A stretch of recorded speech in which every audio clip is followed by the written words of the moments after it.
de uma terra seca, não tinha parecer e nem formosura. E olhando nós para ele, nenhuma beleza víamos para que o desejássemos. Era desprezado e o mais indigno entre os homens, homem de dores e experimentado nos trabalhos. E como um de quem os homens escondiam o rosto, era desprezado e não fizemos dele caso algum. Verdadeiramente ele tomou sobre si as nossas enfermidades e as nossas dores levou sobre si. E nós o reputamos por aflito, ferido de Deus e oprimido. Mas ele foi ferido pelas nossas transgressões e moído pelas nossas iniquidades. O castigo que nos traz a paz estava sobre ele, e pelas suas pisaduras nós fomos sarados. Todos nós andávamos desgarrados como ovelhas, cada um se desviava pelo seu caminho, mas o Senhor fez cair sobre ele a iniquidade de todos nós.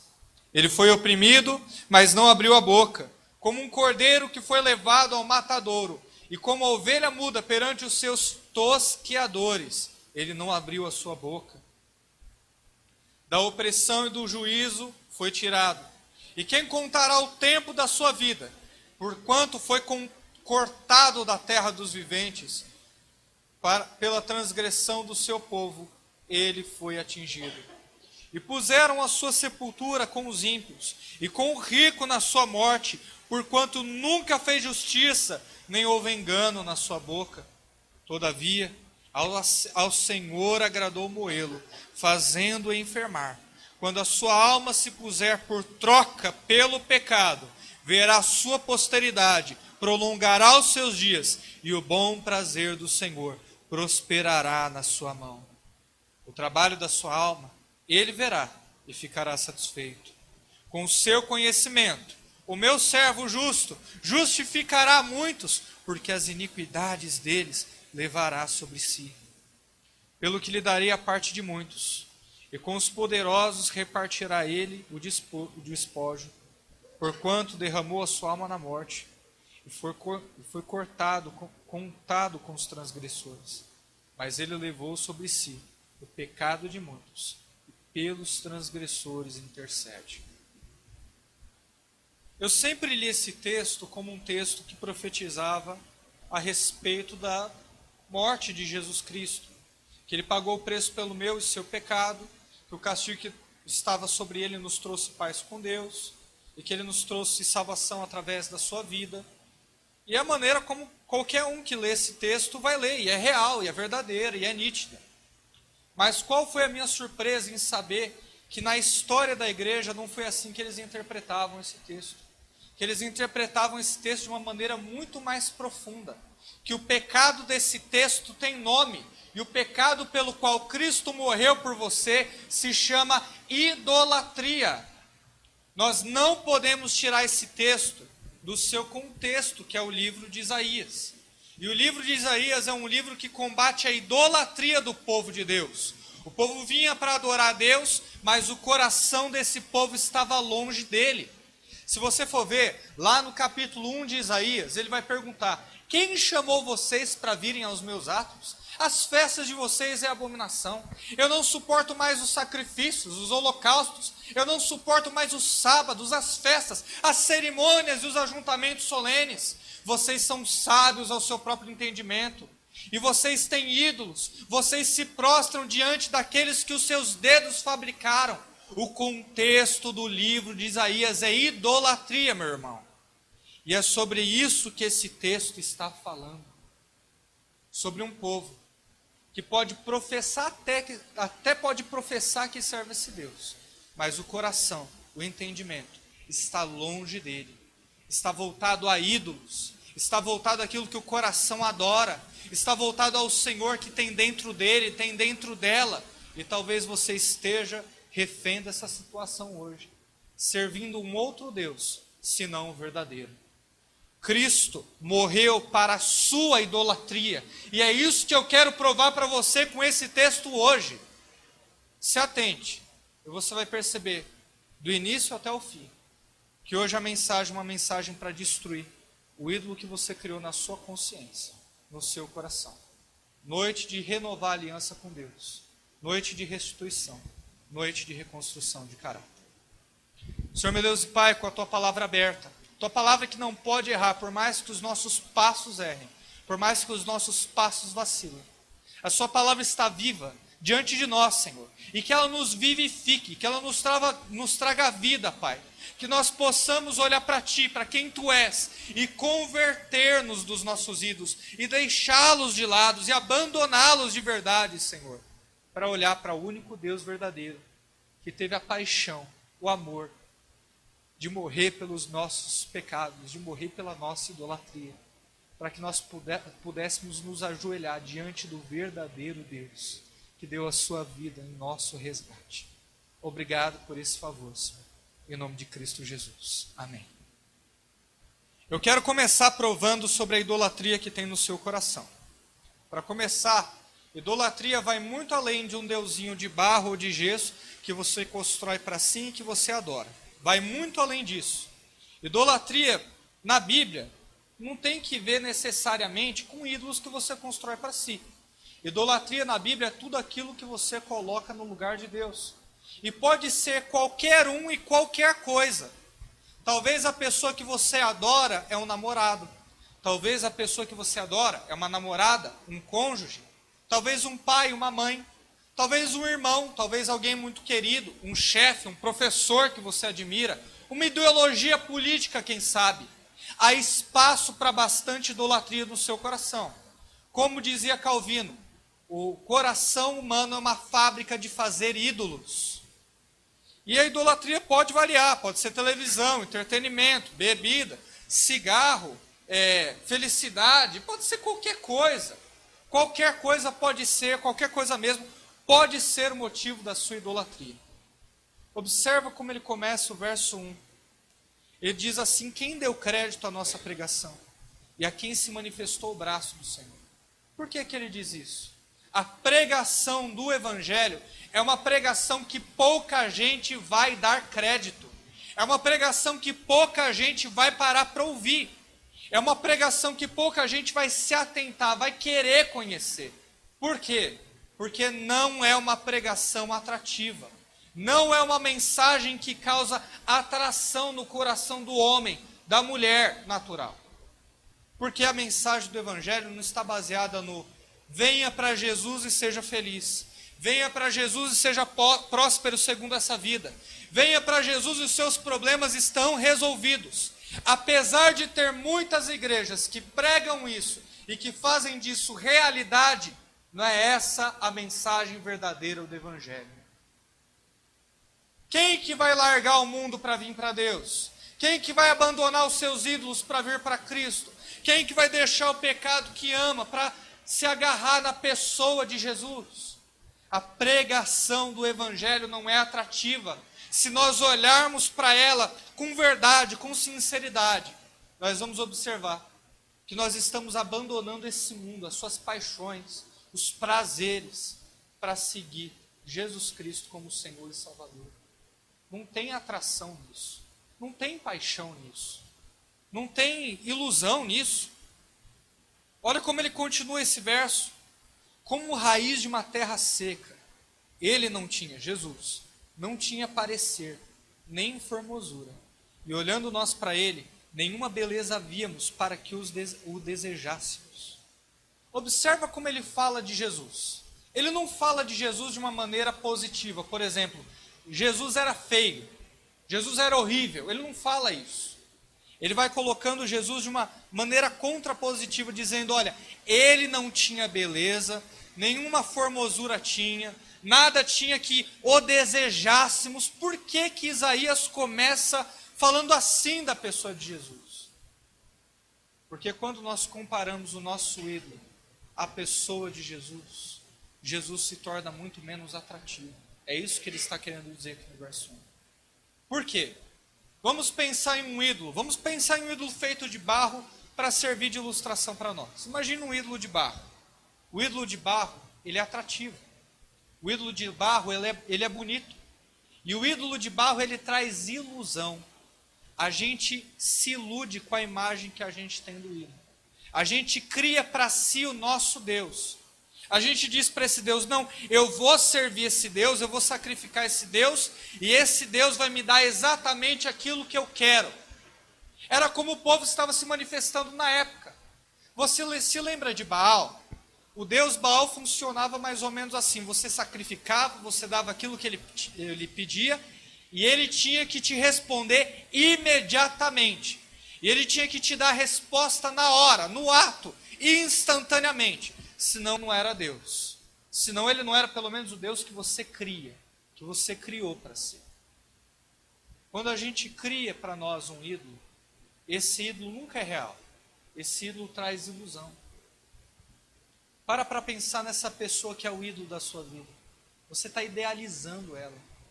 Tem gente que fala assim, não, sem essa pessoa eu sou uma sombra no meio da escuridão. Sem essa pessoa eu não sou ninguém. Se perdeu o equilíbrio entre o relacionamento entre homem e mulher. Antes se olhava para o outro e dizia assim, não, sou feliz por ter ele, mas eu não sou feliz por causa dele. Tem uma diferença. Eu sou feliz por ter a minha esposa ao meu lado. Mas ela não é o motivo principal da minha felicidade. Porque quando ela se torna um ídolo para mim. E eu me iludo e eu penso que ela é uma coisa que não existe. Que ela não é realmente. Queridos, o ídolo ele traz ilusão. O ídolo traz dependência. A gente acredita que a gente só é feliz, só é alguém, só é alguma coisa por causa dele, dela ou disso. Por isso que ele olha aqui e diz, olha, Jesus Cristo ele não era assim, não tinha parecer, não tinha formosura. Ele não dá pedidos instantâneos, ele não dá resposta na hora. Não era esse o objetivo da vinda de Cristo. Não era resolver o problema de ninguém. Não era pagar a tristeza de ninguém. Eu sei que tem igrejas que dizem assim, vamos aqui, eu me revolto. Eu não me submeto a essa situação. Eu vou colocar Deus na parede, Deus vai ter que responder. Pois eu digo para você, que a grande massa evangélica que está indo para esse tipo de igreja, querendo buscar respostas instantâneas de Deus, está indo atrás de um ídolo e não do Deus verdadeiro. O Deus verdadeiro veio para transformar você. Quando Ele transforma você, Ele transforma a sua realidade. Deus não está interessado somente em transformar a sua realidade, quem você é, a sua circunstância. Deus quer transformar quem você é no seu interior. E isso vai ter um impacto na sua realidade. Mas Isaías olha para esse Deus, olha para Jesus e diz, olha, não tinha beleza, não tinha formosura, não tinha ilusão, não havia nada nele que nós pudéssemos desejar, que ele pudesse nos dar em troca. Ele diz no 3, era desprezado e o mais indigno entre os homens, homem de dores experimentado nos trabalhos. E como um de quem os homens escondiam o rosto, era desprezado, e dele não fizemos caso algum. Jesus Cristo, quando ele veio morrer na cruz do Calvário, ele foi desprezado pelos homens. Os homens e as mulheres viraram a cara para ele, não desejavam, não queriam. Tinha ali uma minoria de 12 mais 70 que seguiam Jesus, e alguns ficaram com ele ali perto da crucificação. Mas a grande massa não queria Jesus, não era atrativo, não resolvia problema, não dava respostas rápidas, não veio trazer felicidade. E além disso, era um homem fraco, era um homem batido, era um homem sofrido. Meu Deus não pode ser um Deus fraco. Um Deus que se identifica com a natureza humana. Um Deus que se identifica com a fraqueza humana. Um Deus que se permite bater, apanhar e ser crucificado, não merece ser meu Deus. Ele não tem nada que me atrai, eu não quero.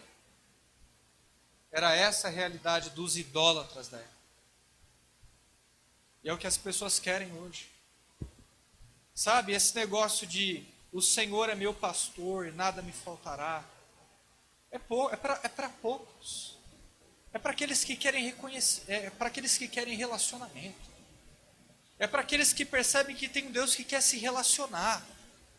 Um Deus que não quer ser usado como a maioria usa e quer usar Deus hoje, mas um Deus que quer ser conhecido e explorado. Um Deus que quer participar de diálogos reais. Um Deus que quer ser a sua vida. O Senhor é meu pastor e nada me faltará, é para poucos. Para aqueles que querem relacionamento sem interesse. É para aqueles que querem ouvir a voz de Deus, é para aqueles que querem desfrutar de intimidade. A maioria não. A maioria olha para Jesus como um fraco. Se Jesus não pode responder os meus problemas, ele é um fraco. Se Jesus não pode mudar minha realidade, é um fraco. Não serve. Eu prefiro ficar com o meu ídolo. Eu prefiro fazer de outra coisa ou de outra pessoa a minha felicidade. Mas Cristo não. Ele é fraco e não serve para mim. Ele foi desprezado. Ele não era atrativo. Ele não trazia ilusão, como a religião traz ilusão e engana muitos. Diz aqui no 4, verdadeiramente ele tomou sobre si as nossas enfermidades e as nossas dores levou sobre si.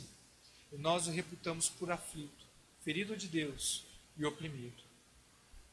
O interessante é que a idolatria ela traz enfermidade. A idolatria ela é vício, ela é doença, ela é escravizadora. A idolatria naquela época funcionava assim: não, eu vou servir esse Deus e ele me dá o que eu quero. Porque o ídolo, ele não quer servir. O ídolo não é Jesus, que veio para servir e não ser servido. O ídolo, ele quer ser servido. O ídolo, ele exige servidão, ele exige escravidão, ele exige retorno. Me dá o sacrifício, me dá o holocausto, me dá o que eu quero, aí eu vou te dar o que você quer. Com o ídolo não se relaciona, com o ídolo se barganha, se troca. O ídolo você dá para receber, o ídolo você tem que servir, o ídolo você tem que toda hora colocar lá sacrifícios e sacrifícios para que ele não caia com a ira dele sobre você. E isso que você faz, a tua idolatria, é a mesma coisa. Você tem toda hora que servir, que dar, nesse vício, nessa doença, sem receber quase que nada em troca. Você coloca a tua felicidade em coisas ilusórias, em coisas que não fazem viver. E vai se dando até não sobrar nada de você. Até você olhar para as tuas mãos e perceber que estão algemadas. Até você olhar para os teus pés e perceber que eles estão presos, em correntes. Até você olhar para a realidade ao seu redor e perceber que você está em uma cela de uma prisão. O ídolo aprisiona. O ídolo traz enfermidade. O ídolo traz um relacionamento doente que não traz vida. Jesus Cristo morreu pela tua idolatria. Jesus Cristo morreu para te trazer cura. Olha o que diz aqui. Ele foi ferido pelas nossas transgressões, diz o Senhor, e moído pelas nossas iniquidades. O castigo que nos traz a paz estava sobre ele, e pelas suas pisaduras nós fomos sarados. O que é paz? Paz a gente entende muito bem o que é. Paz é a ausência de guerra. Paz é a ausência de conflito, é não ter conflito fora e dentro de si. E quando você serve um ídolo, você não tem paz. O ídolo ele exige tudo de você e tudo que você é. Você vai se dando, perde a sua identidade, perde o seu eu, não sabe quem você é, perde família, perde amigos, perde tudo, mas não perde o ídolo da sua vida. Você vai se dando, você vai se envolvendo nesse relacionamento louco, e a única coisa que você tem é guerra, conflitos interiores, doença, vício, cabelo branco, estresse, falta de paz, não dorme bem. O ídolo traz isso. Porque se você perde o ídolo, você perde tudo. Então você está sempre dando para o ídolo, para não perdê-lo, para não sair da sua vida. Porque ele é a sua vida, ele é a sua felicidade. Mas Jesus Cristo, ele morreu por você. Morreu pelos seus pecados. Morreu para te libertar. Mas ele morreu também pela sua idolatria. Ele mudou o teu coração para que você sirva o verdadeiro Deus. Para que você se prostre diante daquele que verdadeiramente merece a sua adoração. Não são ídolos feitos de barro com a ponta dos dedos. Não são ídolos que você cria para si. Não é algo e nem ninguém. É o Deus verdadeiro. Jesus Cristo morreu para transformar, para converter o seu coração a adorar o Deus verdadeiro. Ele quer trazer paz para você. Olha o que diz aqui. Todos nós andávamos desgarrados, como ovelhas, cada um se desviava pelo seu caminho, mas o Senhor fez cair sobre ele a iniquidade de todos nós. Observe que a iniquidade, desejo pecaminoso de servir esse ídolo. Qual era o teu ídolo? Qual é o seu ídolo? Você andava desgarrado como uma ovelha, longe do verdadeiro pastor. Você sabe qual é a sensação? Será que você consegue se lembrar, irmão, como é que era andar com uma ovelhinha desgarrada lá no deserto, lá longe, longe do rebanho, longe do verdadeiro pastor, perto de ameaças de lobos que querem te devorar, perto de perigos, sozinho, sem ninguém? Você sabe como é viver longe do verdadeiro pastor, voltado para o seu ídolo, voltado para si? Você lembra da sensação? Eu me lembro como era servir a tristeza. Eu me lembro como era servir a tentação. Eu me lembro como era servir o meu próprio ídolo. Naquele ídolo eu me escondia, me amava e fazia daquilo o principal da minha vida. As lágrimas desciam geladas da minha face. E eu adorava, eu gostava, eu bebia da tristeza. Mas Cristo Jesus, Ele morreu para que eu pudesse ser liberto do meu ídolo. E colocou um novo cântico na minha boca. Me trouxe a presença dEle. Me mostrou o que é relacionamento. E aí eu passei a andar perto do pastor para nunca mais me afastar dele. Cada um de nós tem o seu ídolo. Cada um de nós faz para si o seu objeto de idolatria. Cada um de nós sabe o que é servir outro Senhor. Nós não precisamos nem citar nomes. Você pensou e você sabe o que é que você está servindo. Você sabe o que é que você não quer largar. Mas não é muito melhor se voltar para o Deus verdadeiro, deixar Ele ser o verdadeiro Deus da sua vida? Olha só o que diz o 7. Preste atenção no verso 7. Ele foi oprimido, mas não abriu a boca. Como um cordeiro foi levado ao matadouro, e como uma ovelha muda perante os seus tosqueadores, ele não abriu a boca. Quantas vezes nesse verso está escrito que ele não abriu a boca? 2 vezes. O Espírito Santo, ele não é repetitivo. Quando ele coloca 2 vezes algo no texto, quando ele coloca algo no texto 2 vezes, é porque ele quer que a gente dê atenção para essa palavra. Jesus, o Cordeiro Santo de Deus, não abriu a boca diante daqueles que queriam matá-lo e diante dos seus tosqueadores. Olha que interessante. Sabe o que é tosqueador? Tosqueador não é assassino. Tosqueador não é matador. Tosqueador é só aquele que tira a lã da ovelha. Isso é um tosqueador. O verso, a ênfase do verso não é que Jesus morreu e que Jesus se deu por nós somente. Não é essa a ênfase do texto. A ênfase do texto é que uma ovelha estava diante dos seus tosqueadores e ela foi podada, tiraram a lã dela. Por que o pastor tira a lã da ovelha? Porque ele é bonzinho? Não. O pastor tira a lã da ovelha para vender no mercado e ganhar dinheiro. O pastor tira a lã da ovelha para fazer para si um casaco de pele que vai sustentar ele com calor diante das nevascas, diante do tempo adverso. É para isso que ele tira a lã da ovelha, porque ele está interessado na lã da ovelha. Ele tem interesse. Por que alguém mata um cordeiro? Porque é mal? Quer ver a morte do cordeiro? Não, para comer a carne. Mata o cordeiro para servir de sacrifício. Mata o cordeiro para várias finalidades. Todos esses que mataram, que se aproximaram do cordeiro, se aproximaram com um interesse. Como você. É assim que a igreja sempre interpretou esse texto. Desde João até hoje. Que todos aqueles que se aproximam de Cristo, se aproximam com interesse. Querem ganhar dele a salvação eterna. Querem beber dele um relacionamento com Deus, é interesse.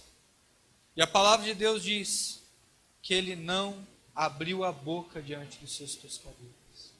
Ele sabe que muitos vão se aproximar dele com interesse, de ganhar a salvação, de querer ser filho de Deus. E sabe do que mais, irmão? Ele não se impõe. Ele não abre a boca. Ele conhece o coração do homem. Ele sabe como somos. Jesus, quando andava nessa terra, ele sabia o que havia no coração dos homens. E sabia o motivo do porquê todo mundo se aproximava dele. Pode ser até que muitos se aproximem de Cristo por interesse, de querer receber a salvação eterna.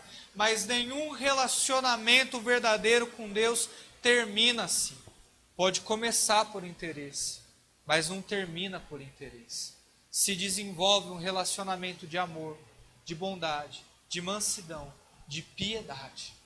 Quanto mais você anda em Cristo Jesus, mais você percebe quem Ele é, mais você o ama, mais você o quer, mais você tem sede dEle e deseja buscar a sua face e a sua companhia. É isso que está revelado nesse verso. Sabe por que Ele se importa? Porque Ele não é seu ídolo, que você serve. Ele não está aqui para você servi-lo. Não é o propósito principal de Deus ser servido. Jesus Cristo não veio servir. Jesus Cristo não veio ser servido. Jesus Cristo veio servir e dar a sua vida em resgate de muitos. É para isso que Jesus Cristo veio. Ele é totalmente diferente do seu ídolo. Ele não tem nada que ver com ele. Ele veio para te servir. Ele veio para te elevar a um relacionamento com Deus, para que você descubra o que é intimidade com o Deus verdadeiro. E hoje, nesse dia de ceia, Deus chama você para abandonar o seu ídolo, para abandonar isso que você idolatra. Pode ser alguém, uma situação, uma coisa, não importa, mas Ele te chama para abandonar e dobrar os seus joelhos diante do Deus verdadeiro, porque você vai ser servido por Ele. Pedro, naquele dia, um pouco antes de trair Jesus, ele olha Jesus Cristo, lavar os pés dos discípulos, ele diz assim: Senhor, de maneira nenhuma eu vou deixar que o Senhor me lave os pés. Jesus falou assim: se você não deixar eu te servir, Pedro, você não tem parte comigo. Aquele que se aproxima de Deus tem que se permitir ser servido por Ele, porque Ele tem prazer em servir, a troco de nada. Porque não tem nada que você venha fazer que vai pagar o favor do serviço desse Deus. O que Ele está realmente interessado é a sua vida, é quem você é. Deus te quer, meu irmão. Deus te quer, minha irmã.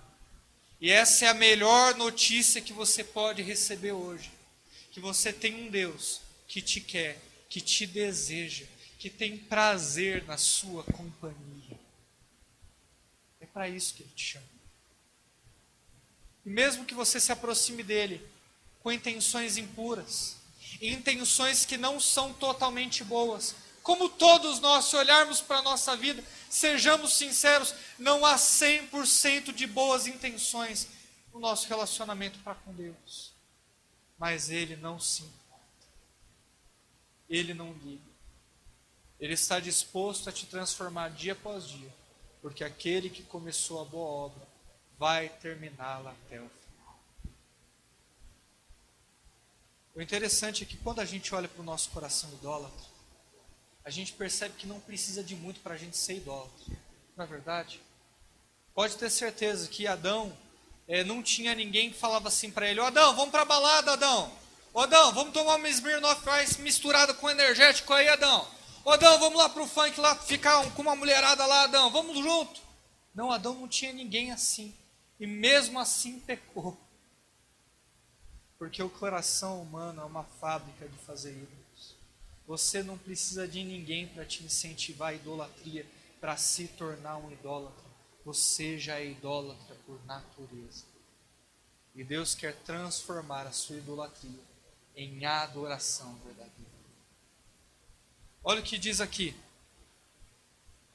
da opressão e do juízo foi tirado, e quem contará o tempo da sua vida? Viveu pouco tempo, porque foi cortado da terra dos viventes. Pela transgressão, não é pelas transgressões, é pela transgressão, idolatria do meu povo, ele foi atingido. Em outras palavras, Deus, ele viu você naquela cruz, Jesus Cristo. Ele viu a sua idolatria. Ele viu o Deus que você criou para si, que você serve. E ele morreu. Ele serviu você para que você pudesse ser atraído a ele. Puseram a sua sepultura com os ímpios. Mataram Jesus Cristo como um bandido, como um transgressor, um estuprador, como um qualquer. Foi assim que trataram Jesus. Mas para que Deus provasse que ele era inocente, o 9 continua. E com o rico na sua morte. Morreu como tirano, morreu como bandido, mas foi enterrado como rico. Foi enterrado como nobre. Para provar que ele era inocente entre os homens, que ele não tinha pecado algum. Porquanto nunca fez injustiça, por isso que morreu como rico, nem houve engano em sua boca. Todavia, ao Senhor agradou moê-lo, fazendo-o enfermar. Jesus Cristo queimou por dentro. Jesus Cristo se ansiou por dentro. Jesus Cristo se preocupou por dentro, foi viciado por dentro, foi condicionado por dentro a uma febre sem igual, como a febre que a sua idolatria faz. Ele morreu exatamente, especificamente por ela. E a sua alma se colocou como troca pelo seu pecado, pela sua idolatria. Verá sua posteridade. Prolongará os seus dias, e o bom prazer do Senhor prosperará na sua mão. Quando a ira de Deus, a ira do Deus verdadeiro, não a ira de um ídolo qualquer, mas quando a ira do Deus verdadeiro caiu sobre Cristo Jesus, imediatamente depois ele viu a sua posteridade, ele viu a sua descendência, ele viu seus filhos e filhas, ele viu você. E ele ficou satisfeito, ele disse, valeu a pena morrer pela idolatria desse povo. Valeu a pena servir esse povo doente. Valeu a pena poder resgatar esse povo fracassado, que faz ídolos para si. Porque hoje eles são meus. Hoje eles são meus. O prazer do Senhor em castigar Cristo naquela cruz, em moê-lo por inteiro, até que a sua carne fosse estraçalhada por sua ira, foi ver que você pertence a Ele. Você tem dono, meu irmão. Você tem dono, minha irmã. E é o Deus verdadeiro. Olha para o teu dono e fica contente. Sabe o que eu penso? Isso foi um pastor de ovelhas que me contou. Que lá no Salmo 23, quando Jesus disse assim, o Senhor é meu pastor e nada me faltará, diz esse pastor de ovelhas que Davi olhava para o Senhor e se gabava e se orgulhava de que o Senhor era pastor dele.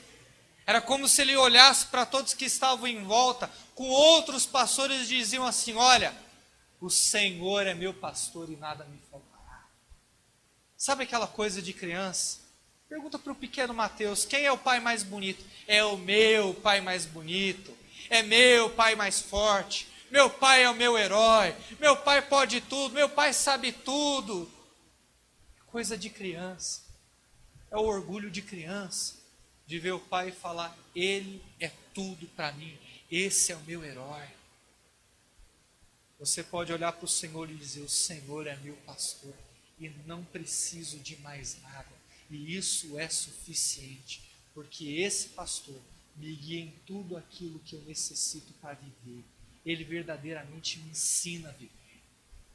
Esse é o teu pastor, esse é o teu Senhor, esse é o teu Deus. Diga-me, se não é melhor do que esse ídolo que você faz para si. O trabalho da sua alma, Jesus, Ele, Deus, verá e ficará satisfeito. Com o seu conhecimento, o meu servo, o justo, justificará muitos. Conhecimento de quem? De Jesus. Jesus conhecia e sabia muito bem qual era o preço a pagar pelo pecado do homem. Ele sabia que a única forma de saciar a ira implacável de um Deus santo era ascender naquela cruz para morrer pela idolatria do mundo inteiro. É verdade, irmão. O mundo inteiro se voltou para os seus próprios senhores, mas Deus chamou todos de volta para o Deus verdadeiro. As iniquidades deles levará sobre si. O seu pecado Jesus levou. Pelo que lhe darei a parte de muitos, e com os poderosos repartirá ele o despojo, porquanto derramou a sua alma na morte. Olha que verbo forte. Ele se entregou à morte, ele se deu à morte, ele se jogou desenfreadamente na frente da morte. Você imagina alguém correr para se jogar no meio de uns trilhos de um trem, para ser atingido por esse trem, morrer, é se jogar na morte. Ele se jogou, ele se lançou a sua alma, a sua pessoa na morte. Não considerou que isso era caro para pagar pelo preço da sua vida. Ele se lançou na morte para te resgatar. E foi contado com os transgressores. Mas ele levou sobre si o pecado de muitos, e pelos transgressores intercede. Porque nós temos um intercessor, um mediador diante de Deus, Jesus Cristo, o homem, 100% Deus e 100% homem. 100% Deus para poder pagar o preço pelo seu pecado, e 100% homem para poder te entender, se identificar com você, para poder vir aqui como veio e te servir, te mostrar que Ele sabe como é passar por várias tentações, mas que Ele está diante de Deus, testificando que te dá vitória. Para terminar, eu gostaria de ler apenas um verso, Marcos 10, 45. Se você quiser abrir, pode abrir. Se você não quiser abrir, não tem necessidade, apenas um verso. Mas ele conclui o que Cristo fez aqui. Marcos 10, 45. Porque o Filho do Homem, Jesus Cristo, não veio para ser servido como seu ídolo, como aquilo que desenfreadamente você se dá, você se entrega, como aquilo que a tua alma é cativa, é estressada, é ansiosa por satisfazer os prazeres, os luxos do seu ídolo. Jesus Cristo, o Filho do Homem, não veio para ser servido, mas para servir. Ele não veio para receber, ele veio para dar a sua vida em resgate de muitos. Uma das profissões mais admiráveis do mundo é o bombeiro. Por que todos admiram o bombeiro? Porque ele dá a sua vida em resgate de outro. Ele se lança no mar para salvar alguém que estava se afogando. Ele entra em um prédio em chamas para tirar alguém que está ali no meio. Ele faz o possível e o impossível. Ele dá a sua vida em resgate de alguém. Por isso que nós olhamos para essa profissão com certa beleza. Mas quando nós olhamos para a majestade do nosso Deus, um Deus que não necessitava dar a sua vida em resgate, Ele quis se dar. Ele se deu por você. Ele se entregou. Ele lançou a sua alma na morte. Ele morreu pela sua iniquidade, para te dar paz. Ele morreu para você se converter do seu ídolo para o Deus verdadeiro, para trocar sua idolatria por adoração, para trocar um coração de pedra por um coração de carne. Ele se deu a sua vida em resgate pela tua. Algo que nunca ninguém vai fazer. Esse é o teu Deus. É a Ele quem você está adorando hoje. E que isso te alimente em todas as lutas que você passar durante essa semana. Que isso te alimente em toda a privação que você passar, em toda a dor que você enfrentar. Porque se Deus foi capaz de fazer isso por você, Ele não vai te dar junto com isso todas as demais coisas, o necessário para você viver, para ter conhecimento de como superar toda e qualquer situação? É claro que vai. Deus não economiza em sua graça, já deu para perceber. Se um Deus que é capaz de dar a sua própria vida em resgate por um povo idólatra, o que mais Ele não é capaz de fazer? Esse Deus é o nosso Deus. O Senhor é o meu pastor